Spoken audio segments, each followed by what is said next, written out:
Hello বন্ধুরা, আমি আবার এসে গেছি আমার এই ব্লগে।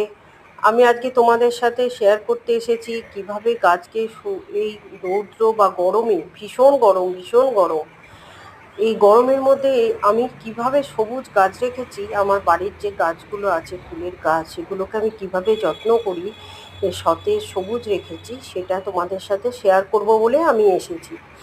যেমন দেখো, আমি যে এই যে সবুজ দেখছো, সবুজ কেমন গাছ, এই গাছকে আমি সকালে, একদম সকালে যখন পাম্প চলে আমার, একদম ঠান্ডা জল, ভীষণ ঠান্ডা জল, সেই ঠান্ডা জলে আমি প্রত্যেকটা গাছকে স্নান করাই। গোড়ায় জল তো দিই, কিন্তু প্রত্যেকটা গাছকে আমি ভিজিয়ে ভিজিয়ে মাথা থেকে পা পর্যন্ত আমি স্নান করাই।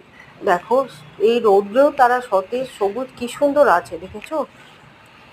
নমস্কার।